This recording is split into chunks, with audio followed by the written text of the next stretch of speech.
Okay, here we are. We are here today with Tony Jakeman. No need to introduce him for anybody that has had anything to do with water. But we are very glad to see Tony here again after several visits. I had a chance to meet him, I think some 25, 30 years ago, probably, at one of your nice conferences in Australia, the Modeling Conference on Modeling and Simulation. So yeah, we had several good reasons to stay in contact over many years, and so it was a very good opportunity to have you back here to let us know some developments, right? So the floor is yours, Tony. Thanks again for being here. Thank you very much, Carlo. Yes, today I'm going to talk about obviously principles, challenges, opportunities, and lessons. It will be a fairly simple talk in terms of logic and that aspect. Sometimes though, whatever is a challenge is also an opportunity. So sometimes you might get mixed up a little bit in your own mind about that, or I might too as well. And it's to do with what it's probably got a little bad name in some quarters: integrated assessment, where you use those principles, and integrated water resource management. And often you see criticisms of integrated water resource management because people say, well, you can't consider everything. But the point is, you need to focus and decide what to consider. And hopefully some of the things I say today will help that, as well as how to do that, how to focus and decide on what to integrate. So I'll spend the first part of the talk on those aspects. At the end, I might have some questions, and then if those who want to stay, we can do a little example, because I don't think we'll have time to. It's only a 5-minute example, just to show you a project we've worked on with a particular modelling approach. Okay, so let me begin. And motivation is coming. I'll show you it, and you probably don't need any motivation to know it's important to look at water resources in an integrated manner. So I'll start, as I said, with the principles of integrated assessment. And I should say to you too that integrated assessment kind of goes on in two different ways. There's integrated assessment at a global scale where they look at models globally, and there's not a lot of stakeholder interaction. There's regional integrated assessment, which is quite stakeholder focused, and etc. So we'll talk about the dimensions of integration there, show you what a project looks like, and argue why we actually need to model. And I'll talk about one of the hurdles, perhaps. It's not so much a challenge, it's a hurdle to get over. Is good modeling practice in doing integrated assessment. And I'll talk a little bit about the grand challenges in a broader topic area, which is, or a parallel topic area, social, ecological, or socio-environmental systems modeling. It's opportunities. I'll mention two particular challenges in those grand challenges. One is on uncertainty and one is on scale. And why I picked those out is because it gives you a lens to also think about what you might do when you've got a problem to assess, okay, and work on. So I think they're two key things. And I'll have some takeaway messages. And if we have time or after the questions, we'll do something on a little example. Okay, so you all know there are a lot of world water issues, and I've listed them all there. And there's more, of course. And the last point says that there are a lot of ways these can be exacerbated and or eased, if you like, through policy and management. But climate change is probably largely going to be an exacerbator rather than opportunity. Population growth is going to make things worse, exacerbate. And there are cross-sectoral influences we have to look at. What cross-sectoral influences with what happens to the environment when we do things with water and manage it? What happens to forestry? What happens to fisheries? All those cross-sectoral influences. And a big emerging issue, you know, I guess coming through as a symptom is in the Trump era is trust in science. And I think trust in modelling practice too. We need to ensure that our modelling practices are much more revered than they are. So here I've just talked about the messiness or the wickedness of environmental decision making, and this has been known for a long time, since the 1970s, at least, when people working in land use change in the United States invented the terminology of wickedness or messiness. And you see what's messy is that if you're in a landscape and you've got a water resource issue in a basin or a catchment, multiple uses and functions there, multiple different stakeholders with different values. They might have different goals as well, various levels of decision making perhaps as well, conflicting pressures then because of multiple use and functions and values, limited resources in being able to look at the problem in a long-term way. It's often not focused in that way. Complexity, of course, is a large feature, and hence uncertainty around that in terms of the complexity, but also in terms of the data and the knowledge that you actually have to look at the problem. And what they say about wicked problems, messy problems, is there's no stopping point. You never solve them, you just resolve them and hopefully get better and better, because things change for a start, and also you get new knowledge as well as you go along. Okay, so setting the scene, and you can see their report, UN World Water Development Report, just stressing what's needed in the achievable in the near future, and we're very slowly getting there, of course. So supporting human well-being and ecosystem integrity with a robust economy are the key things, and if you like, justice aspects as well in terms of human rights. So that's a nice, lofty, but important goal to have. There are also various things happening now, which makes us a little more optimistic about, I guess, governments and scientists being able to work together to solve wicked problems. So this is a recent NSF, National Science Foundation in the US report. And so they're starting to use terminology that people like Carlo and I and Yara have been using for 20 years. And so now it's becoming mainstream.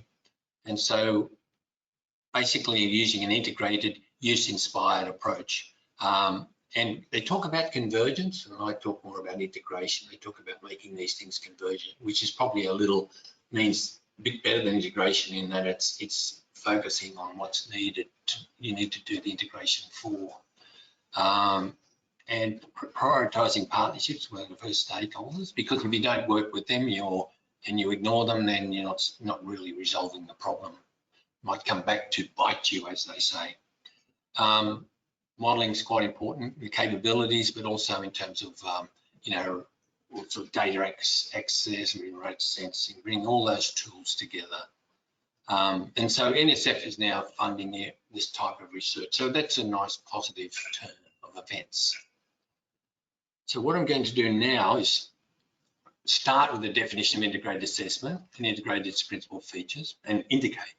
And then I'll just give you a quick rationale. Well, why do we model anyway? Some people will say, oh, it's too complicated to model. Why are you bothering? And I'll say then, well, you can't do it in your head.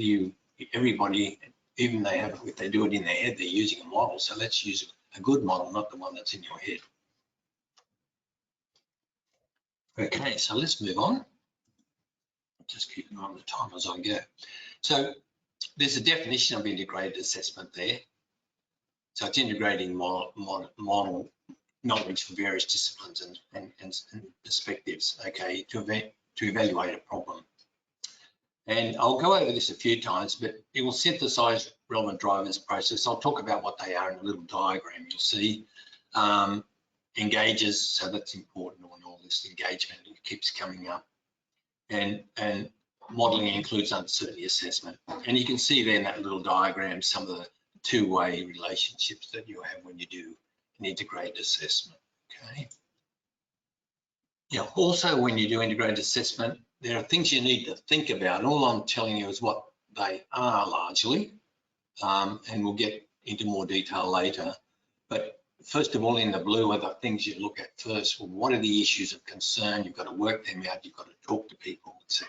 when you're working on a project. So Who's got to be involved, which stakeholders, and the governance setting there, what you might never achieve given the governance setting, or what policy levers you can pull, are quite important. The human setting, so who are all the groups, and how do they interact in the river basin, for example. What does a river basin look like? We'll go through that in a minute. What spatial and temporal scales have you got to deal with? And so then you think about the things in green, talking about your source of uncertainty. Ideally, you prioritise them so you know which ones to deal with most.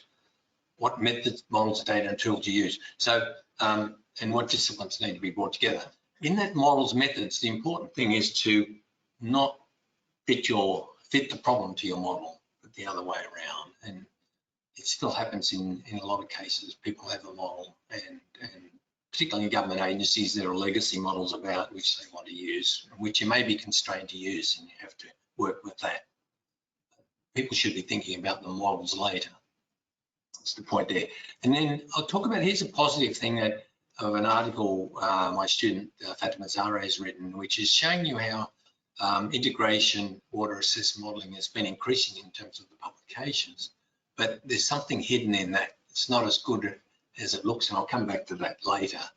And it's to do with the social aspects that are hidden in there. They're nowhere near as strong as the biophysical aspects. Okay, so some dimensions. What issues are we dealing with? Listed some of them there as examples.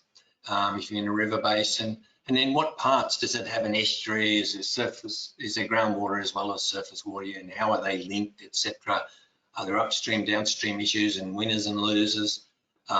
What spatial scale you're dealing with, particularly with, say, hydrology, where the gauges are, where you might actually, I guess, ground truth your models, and the temporal scales you need to do it. And your different models might have different spatial and temporal scales. So the economics model might be quite different to the hydrology model, etc.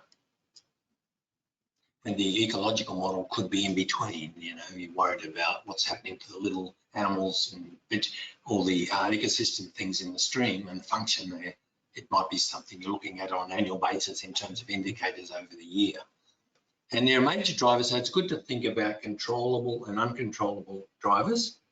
So things you can't control are climate. At the moment, we can't control global trends. We might have global policies one day on greenhouse gas emissions, for example, or carbon credits and all those things. Can't control commodity prices.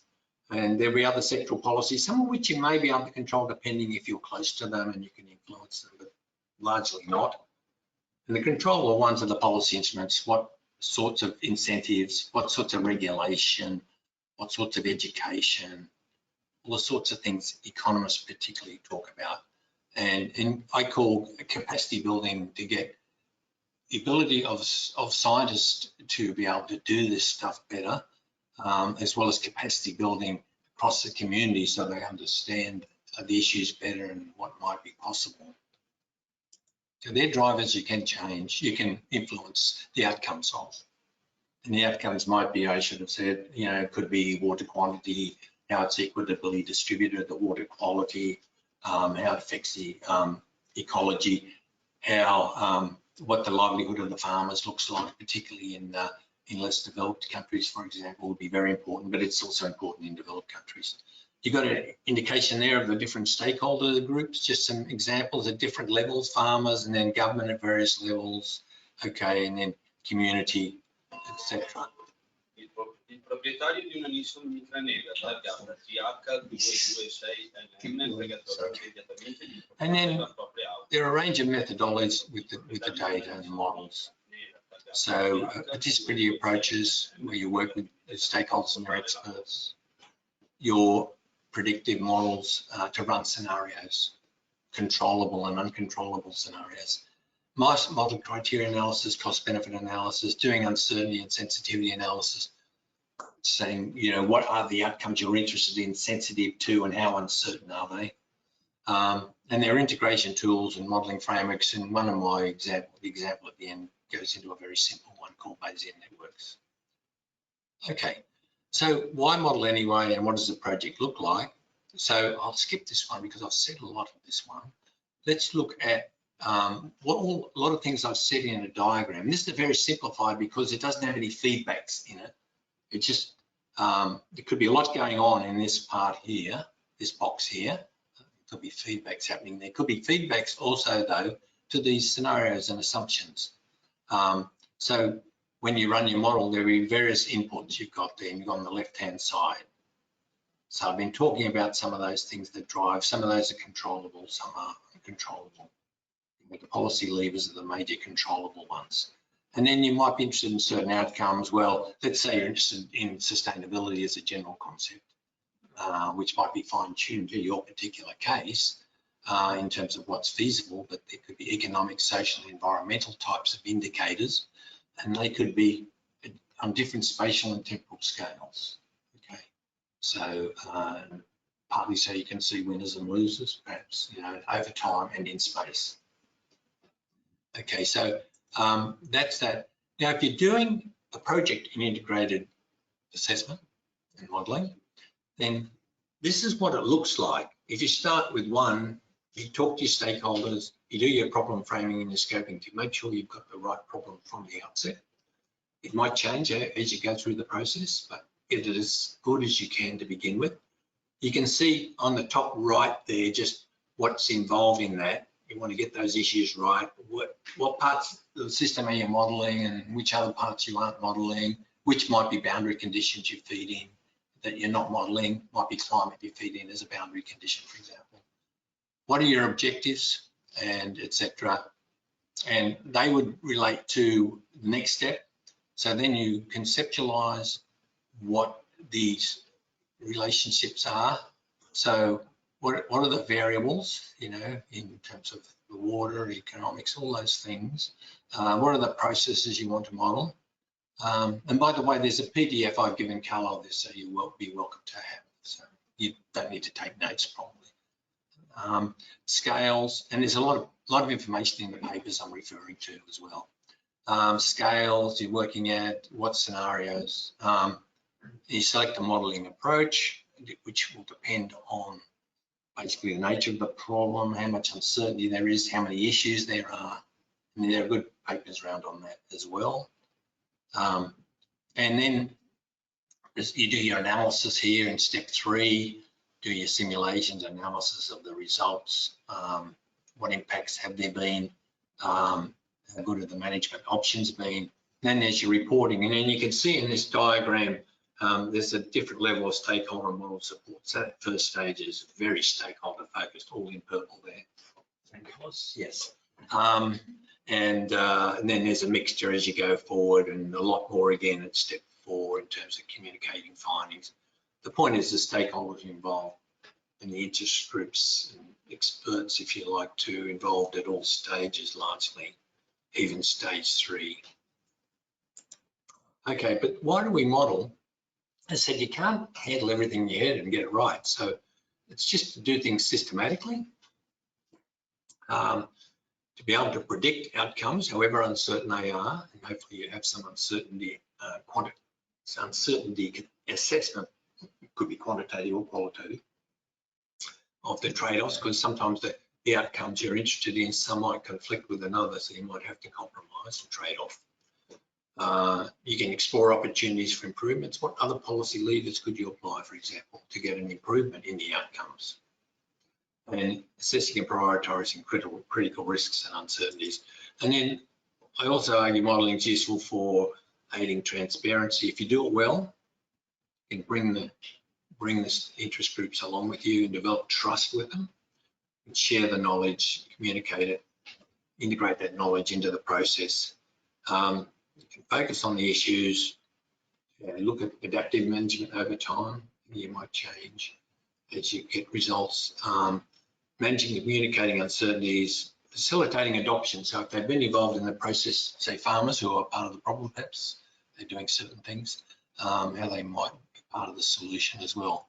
The point is, if you've got a big problem, like you might have in Venice, for example, or in our place, the Murray-Darling Basin, then there's a problem that's going on for a long time. And if you've got your modelling frameworks there that are alive and can be updated, then you've got a lot of efficiencies to be gained by doing that.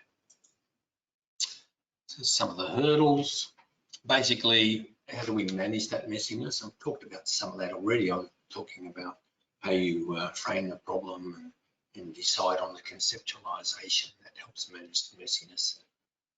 Good modelling practice is an important thing because basically a lot of modelling, and you may know well through COVID, there are some pretty ordinary models out there because things had to be done fast is one large reason, but there are other reasons. And I just think modelers don't follow good practice. Very comprehensive. I'll give you an example of that later. But progress much related to need for more capacity and experiences, and we need to learn by doing some of this, dealing with these messy problems, how to deal with them and share those experiences. Connecting communities and practice. There are different communities working on these sorts of problems and they don't necessarily talk to each other, although they might have some common researchers in common. Okay, so this is getting back to that diagram. You notice, if you might remember, this integration of publications and how they've been growing over the last, 25 years. And you might recall the number of integration papers in water was like, I think, 1,200. But you can see here that that if we break it down, it's quite low in terms of some of the things like the social aspects, the economic aspects. Just looking at the colours there, the light blue. So the economic aspects dominate. So a lot of economists work in the area, but they often tend to be not so interdisciplinary. They might be looking at ecosystem services, which is great, but might not be looking at too much. The hydrology, for example, might be quite simplistic, for example. So the economists dominate what's going on. Then down here, you've got the policy, which could often be economists as well. Then once you get down here, you see the brown, not many people dealing with stakeholders, but it has gone up. They're all on a rising trend largely over time. And if you look here, ecosystem services has been going up, which is nice. This one here, the yellowy colour. So yeah, so the social sciences generally, which these cover, are not really well represented in integrated modelling. It's more the integration of biophysical systems that's been good at, and that's what hydrologists have been good at, and that's where people probably need to work with them more, and hydrologists need to be more attuned to the needs of the other disciplines as well. But this is just to tell you, there's a paper called 8 Grand Challenges in a journal called Socio-Environmental Systems Modelling, Open Access Journal. And basically this was a set of workshops with the SUCCINCT Group, Socio-Environmental Synthesis Centre at the University of Maryland, the National Science Foundation funded project. And we've got these 8 areas of challenges, and they range from as simple as, you know, bridging epistemologies across disciplines. And we're going to talk about uncertainty in this, and we're going to talk about scale. This one here, 2 and 4, a little bit later. So we'll come back to that. So this paper is quite a good one, I think, led by Sondra Selsua, in terms of bringing out for a range of about 12 experts. Now, what I'm going to do first is talk about good modelling practice. And this is coming from largely a water resources point of view and hydrology point of view.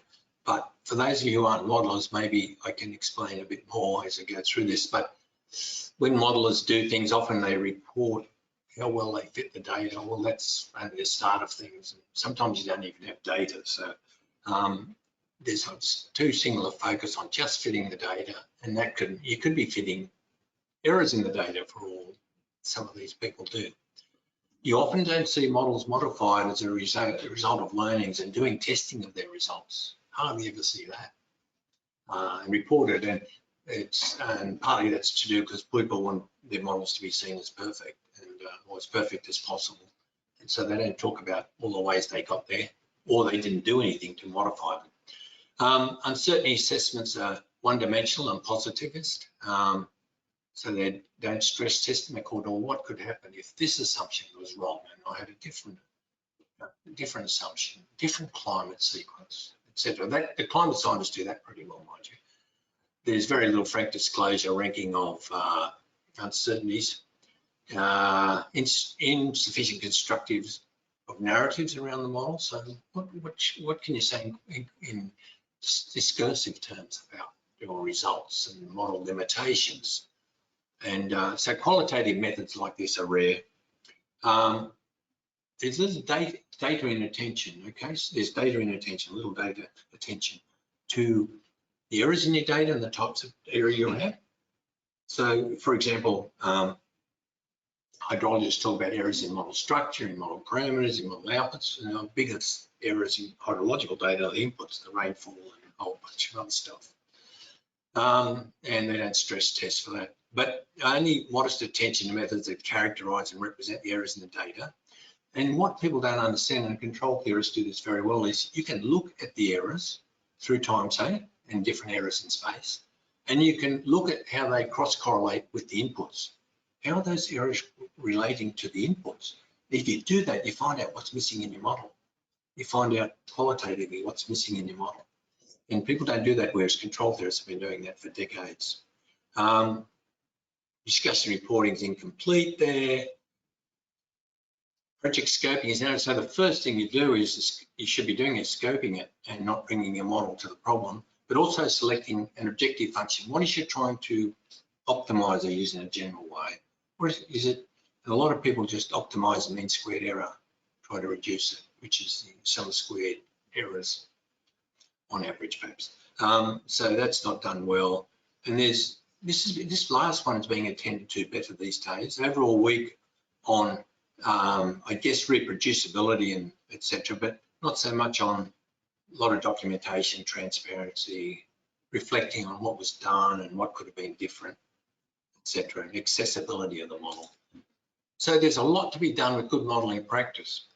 That was just giving you some technical examples. They're examples that don't need to exist. There are much greater challenges, and one can fix the technical problems if you can get journals and societies to take on board how to fix some of those problems I just mentioned. And journals are at fault for not requiring it. So what are some of the opportunities? Invoking fitness for purpose. I'm going to talk about that to you in a moment. And overcoming contextual differences between all water problems. So I'm going to talk about these three things with a tick on them, which is how to overcome some of the contextual differences. Every problem is different, so we've got to learn from them, but what's generic about them? What cuts across them? And I'll touch on that later. So fit for purpose modeling. And it should look at the functional use, and this is all usually fit for purpose modeling talks about. So the concept is very vague and very ambiguous in the literature. We like to think this paper here by Hamilton et al. Makes that sharper, but it should look at the management context, the problem context, and the project context. So we want the models to be useful, so they must meet end user and management needs, okay? We want them to be reliable, so there's a certain level of certainty and trust. And we want them to be feasible. Can you actually do it? So that might affect what your fitness for purpose, what model type you actually choose, for example. Okay. And so that's all fit for purpose in that little Venn diagram. So if we now just tease those elements out a little bit more, if we talk about feasibility, we're talking about what's the expertise and experience in the modelling team, what time frame you've got to do the project, what resources do you have, not just people, but data. What are your legacy model components? What models do you need to use because the funder, for example, is requiring that, or legislation is requiring that, which happens in the US a lot. What software platforms and analytical tools do you have available? What are the usability factors? Well, is it appropriate for the purpose, the model approach you're using? Is it appropriate for the model used? And this interacts with feasibility to some extent. And you need to consider training. And often when you produce these models, you should factor in the fact that they need to be updated, maintained, trained, and you need to try and find funding for that to have that done. And social learning, how we all learn when we go through this process, building the model, will that be something we can actually do? Does the model type allow you? If it's so complicated, we're not going to learn very much, except we can know what the outcomes are from the model, but we don't know how the model functions. Social learning is a big positive you can get out of a project, even if you don't solve the problem. And what are reliability factors? We've got essential process and interactions in the model. What variables are interacting with one another? What sort of degree of accuracy required for prediction, if prediction at all in evaluation? Is a treatment of uncertainty required? Will the model run fast enough? Or uncertainty quantification, that's a big thing now. So some models are so complex, it's hard to do uncertainty quantification because they run so slow. When you do uncertainty, you're looking at the possibilities of uncertainties and sampling them and running each sample set through the model. So you might be doing even millions of samples. And if the model runs slow, you've got a big problem. And climate models run too slowly, for example, for doing standard uncertainty assessments. Okay, just coming back to this diagram, what I'm going to talk now about is uncertainty and good practice first. So where does it enter? And what I'm going to say is it's everywhere in there, everywhere. So from problem definition right through to how you communicate your findings, not just as the biophysical scientists would say, in the models and the data and the parameters, the structure of the model. It's in everything. Okay, so there are lots of existing good modelling practice guidelines. On the left there, you've got a summary of all the things you should be, not all the things, but an aggregation of the things you should be thinking about. So I'll leave those there. You've been hearing about that. But what I'm going to show you now is there's quite a few existing good modelling practice guidelines. And you can easily find them. Some of them are grey literature, but you can do a search and you'll find them quite easily. There'd probably be a dozen or so good ones, and I've just put half a dozen here. And there's a high-level one by Andrea Saltelli here, which is very good as a start. Okay, so the problem though is that all integrated sets of problem have been saying that. So how do we get some guidance? And so here are some things we can do. We can have checklists. We can be auditing and documenting a thing and sharing them. We need to have workflows that show what we've been doing, that make things transparent, but also help the modelers know where they've been and where they're going. We can have patterns and we can have guidelines. And so what about patterns first?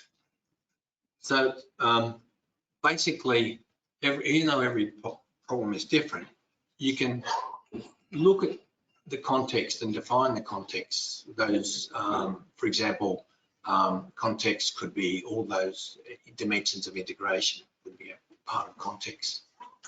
But what you can do is at each step in that modeling process, you can talk about the questions that should be posed at each step. And the answers are different depending on the context, because you've got quite a lot of factors to consider.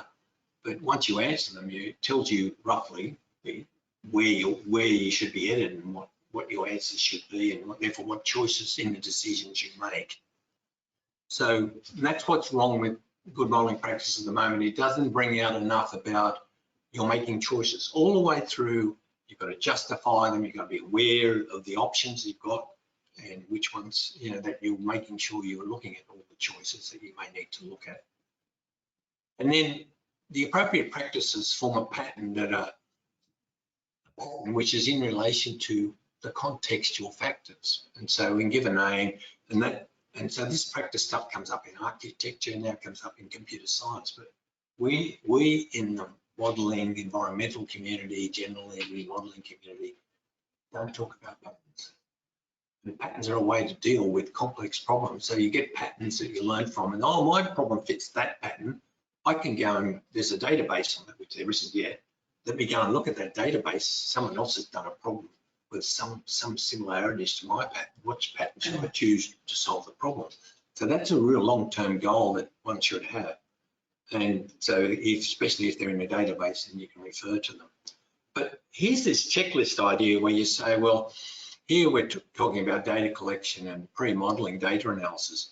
And I'm not going to go through all these questions here, but you can see all these sort of questions that you could ask, and this is part of this report we wrote for the Queensland state government in Australia.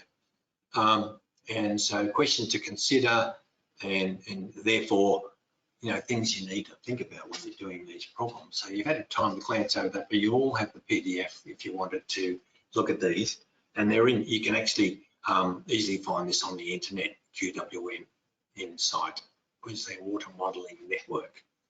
Queensland, the state of Queensland is very advanced in its modelling. Comes from an agricultural focused background that the state has. Very important for their external income. In the model selection, there's another checklist, you know, what timescale horizon, what's the model purpose, blah, blah, blah, data. What are the things we need to think about? What are the questions we can ask in that context? So I'm not going to go through those. If you're calibrating a model, then what are the methods used? Model calibration, for example, all those questions there. What's the objective function? What data sets, etc. Use of the calibration rules, what documentation. So we've got at least 5 of these checklists. And here's the third one. Sorry about the colours here. I didn't have time to change it, but I thought I'd give you another one to at least put in the PDF. So it's really about probably the most important phase, scoping the problem to get the problem right.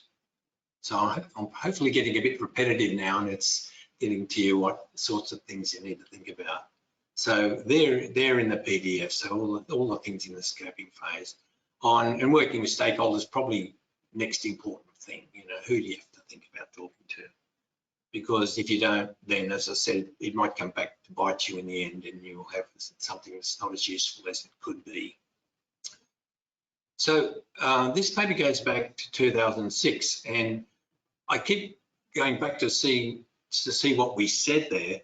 And to me, I'm quite glad that it still is very, very appropriate, relevant to it. So this is what we're thinking about suggesting journals do.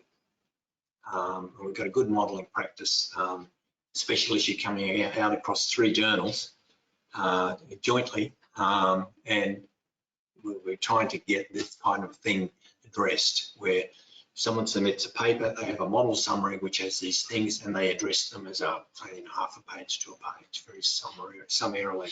So at least they've appeared to look at these steps. Okay. I just looked at time. Okay. What's needed to advance good modelling practice? Well, institutional incentives. So it could be at a societal level, a regulation level, other levels, I guess. So, you know, something attention to practices as a submission requirement. There are things about data now and model archiving, which are requirements for model papers. This could become another one. There's a very good example for agent-based modeling now called the ODD protocol, which does this quite well, and the key person there is Volker Grimm, who has made that happen. Shifting the modelling culture, making GMP the norm. So that's motivation, but knowledge sharing. So we don't have any exemplars of good modelling practice. All those things that we should think about. So we need to get the journals to, and we'll do this probably in our special issue to some extent, get some examples where people went right through all the modelling practices. So we need some examples. And reporting of modelling practices. So what were the choices you made, assumptions, and perhaps failures? So in our journal, SESMO, we allow people to submit failures to us and talk about what happened. It's one of the categories of submission. And of course, improving capacity, there needs to be sufficient allocation of resources for it with recognition of that. So, okay, let's get quickly onto uncertainty. Basically, quantitative, qualitative uncertainty, context drives, it has uncertainty, you know, defining that, doing the model purpose. These are all things, and these 3 things here, model structure, parameters, and data, are usually the only things hydrologists talk about. And if they do uncertainty, usually it's quantitative. And often it can be very sophisticated, and then the assumptions can be quite heroic then. so there are all these sorts of uncertainty, and I've mentioned a lot so far. So our relative problem scoping, do you have the right sort of objective function to match your data? Output data, so your model output matches your data. And there's uncertainties in the data which needs to be looked at and characterized. People don't talk about errors in their model code. I know lots of models now from colleagues where the code that people have to download is not really checked very well and it has problems. People don't even do what we call unit tests on their model code. And it's not everybody, and I don't know the extent of that problem, but it exists. There's not too much about modelling workflow management, but good organisations, say like CSIRO, where I come, Commonwealth Scientific Industrial Research, a big government agency in research, it does a lot of workflow management, and so that you have version control and you know what version you're dealing with, as well as the workflow where you're up to. So also obviously future forcing conditions are sources of uncertainty. How scenarios are compared. So if you compare scenarios in the outputs of scenarios, whatever you got out of the model for different zones, in a relative sense, that's more accurate, less uncertainty than just comparing absolute values of scenarios. So having a benchmark and comparing it in a relative sense with, you know, a benchmark type case, current climate or whatever, against another case is the way to look at them comparatively. How much change did you get in various things rather than the absolute number, which will be much more uncertain. And the communication methods I've talked about already. So lots of quantitative, less positive methods have been around for a while, in fact. And Refscard has this wonderful paper in his colleagues in environmental and software, which really hasn't been bettered about basically uncertainty and different methods around. It's a very good paper. And Van der Schleiss, I think I say that right, he talks about the process and how modeling was produced, and they have these various, they have some sort of radar diagram where they look at various components of the process and the outcomes to evaluate it in a qualitative way. Certainties and assumptions, and you do now quite, and I guess vulnerability is quite important. As well, looking just at vulnerability can be easier than doing other things and looking at what might make things break or make worse. Pareto front ideas are very common now too. So you've got multiple objectives and you've got to make compromises. So if you know what Pareto fronts are, they're probably useful for you to go and look at. And robust decision analysis is, well, what outcomes can I get that are robust to things I can't control, for example? What's robust to the worst climate assumptions, for example. People do modeling comparisons a lot in global change models and hydrological models. But what's, you know, some of the qualitative things are, is this sensible? What's this result? You know, does it make sense? And formalizing expert opinion, validating the process, this is Van der Schleiss type idea, which I mentioned earlier. So scenario analysis, is basically putting an uncertainty in, if you like, stakeholder lens on the process to promote dialogue. So let's run different scenarios and just see. And then so with all the different assumptions you can make. And I guess the main point to make here is while the future is uncertain, can't be predicted, it's not entirely unknowable. So the things you know that are going to be fairly okay or within certain bounds, not totally out of control, and we can come up with hypothetical futures which are plausible. So the boundaries out there aren't necessarily enormous that we have to consider all the time. Okay, and then this is qualitative uncertainty analysis. This is a paper by Luke Peters, a Belgian Australian, who has written this paper on groundwater, a very good groundwater person, young fellow. What is likely to have made a different choice if I had more or different data, things to think about, more time and budget, a better model and software. And if the answer to that is you made the same choice, then you've probably got a pretty good process, you've done a good job. So So there's some of those though where more time might have helped a lot. So it's a good way to look back on what you've done. There's scales. I've only got one slide on that, but the idea with scales, when you model, you can model at different scales in the processes. And there's different types of scales. And so when you do that, the idea would be that when you choose a scale, it gives you less uncertainty than the other scales. Of course, sometimes, often you're actually constrained by what scale you have to use because of the data. Okay, so I'll just give this summary. I'm nearly finished for the first part. So there's a model scale, and spatial and temporal are what people think about most. But there are organisational scales, especially if you're talking about social policy problems. Okay. Observational scales, and there's an intrinsic scale, which is the scale in which processes are represented in the model. That's the detail in the processes. The thematic scale. So organisational scale refers to the individuals, the different social networks, but also communities and on national level, so you might have to consider those in your modelling. Observational scale is probably an obvious one. Scale for policy making and intrinsic scale. So they're all the scale issues, and there's this very good paper you're on, right? You're on this one, aren't you? Which Rose Wang is editor-in-chief of ecological modelling. It's got in SESMO, it's come out recently, which is about that. So it's not a bad paper. She workshopped that 2 or 3 times. I didn't go to the workshops. So I might skip that one. Let me do the takeaway messages, and then we'll have some questions. And if anyone wants to stay, we can have just a little bit, 5 minutes on an example. So design for good practice and accommodate uncertainty and scale holistically, and do that from the beginning. Think about it in every way you need to. Okay. Don't fall into the trap of I'll use the smallest scale possible to run everything on, because then I've got a simpler approach and everything's running on the one scale. Don't fall into that trap. Models are not just for prediction, value in model building, trust and capacity. So even if you don't get good count, we've done stuff with people where we haven't even built a model.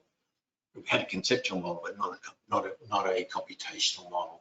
So we haven't given them answers. We've given them ways to think about things. So model for purpose and context.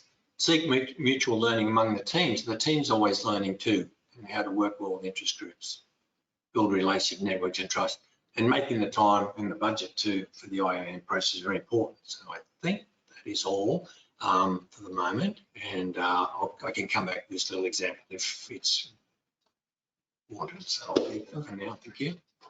Thank you.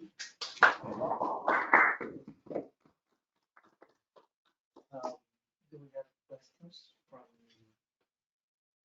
the audience?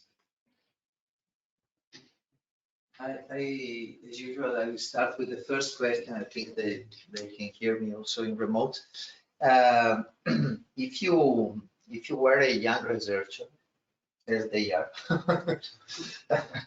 and you were interested in investing in modeling of the social ecosystem, what do you think would be the most stimulating direction, or which direction would you take because you think there is more room for improvement of the state of the art?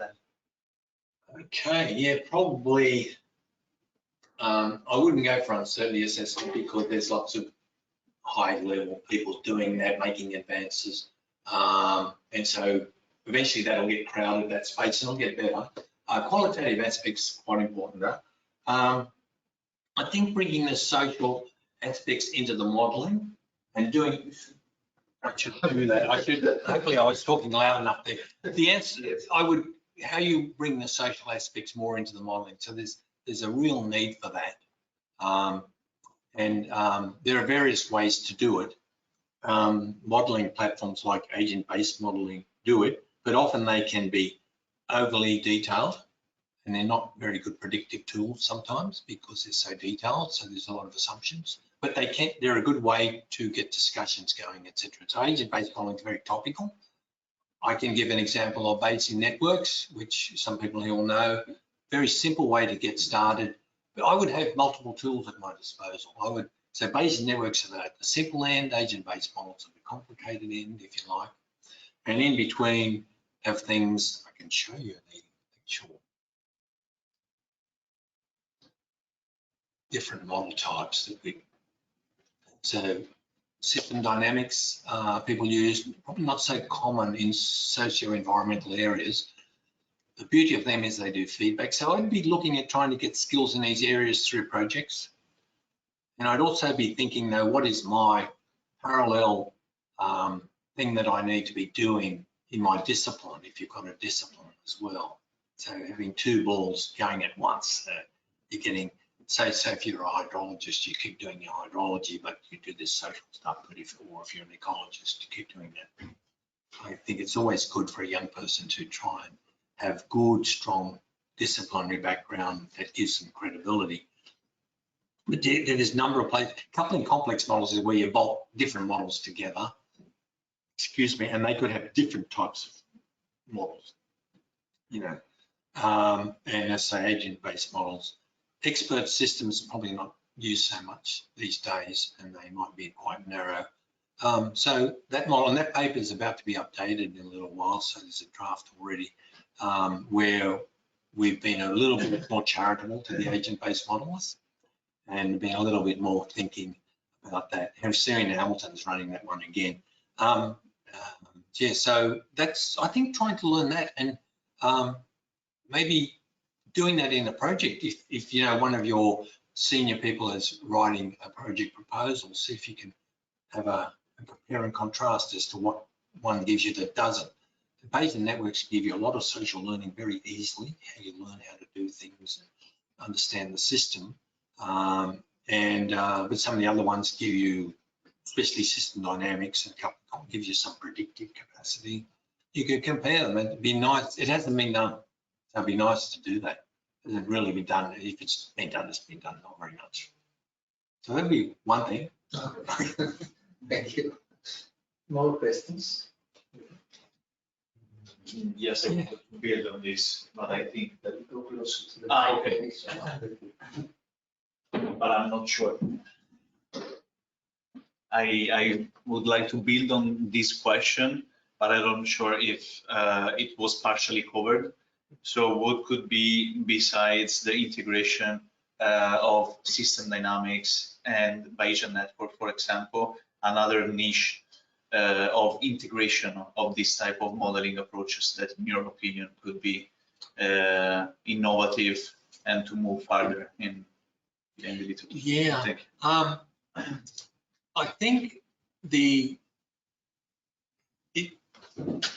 actual way forward is to do these things, apply them, and learn from them. So I can't actually give you, in my mind anyway, where you would actually go, but I would be trying to look at using a couple of these approaches in a project, or at least one in one project and one in another, to learn how to do it. Go through the good modeling practice and document it, etc. And that's easily publishable because people will love it, that you paid due attention to the process. So I'll do that and learn from it, because there's a lot of little things you could be doing. As I said, you could be doing uncertainty, etc. But do this and also consult around the problem, which is part of the good practice, and do that well as you can. That's what I'd be doing. And we've got people who've done that, and we've got now 26 years of experience. But and all the time you get new things out of every project, you know, new lessons. So I just get in there, get your hands dirty. You do at least one of these approaches. Learn about Bayesian networks, perhaps of the top one, because you can do it fast and it's easier to learn. And I can explain that in a minute if you want to stay around. But there are some good papers around on that too about what's been done. Thank you. It's okay.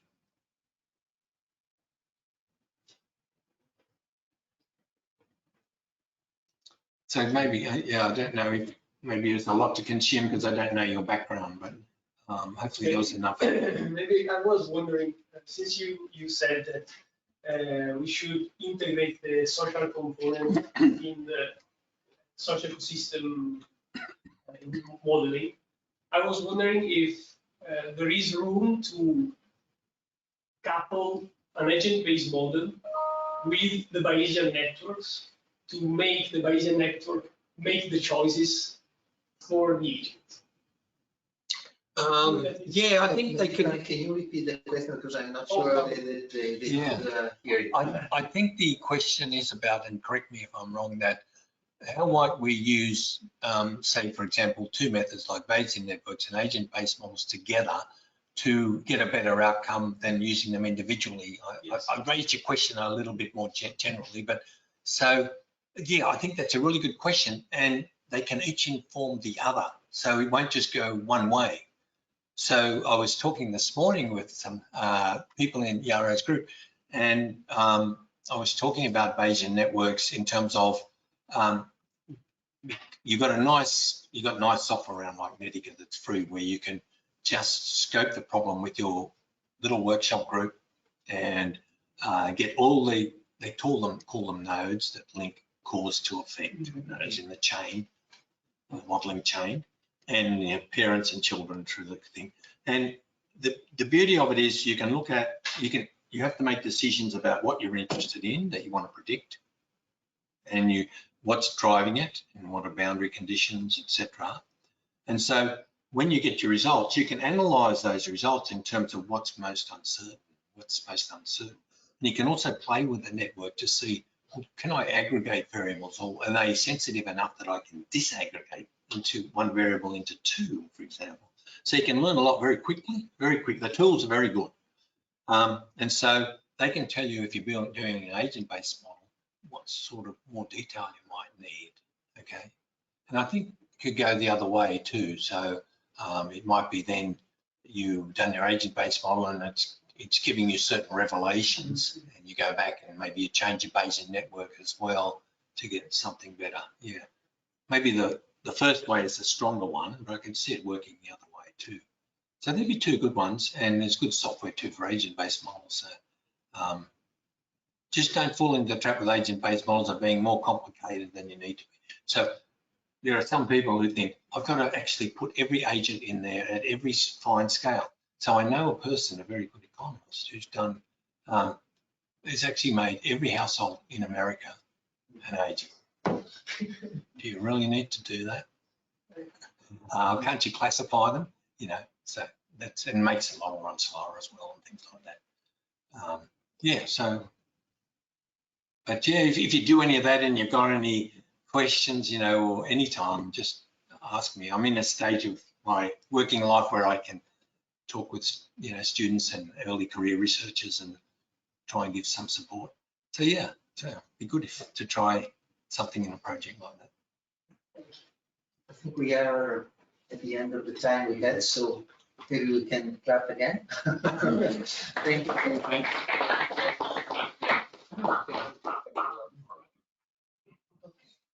So we can close the webinar now. Okay. Okay.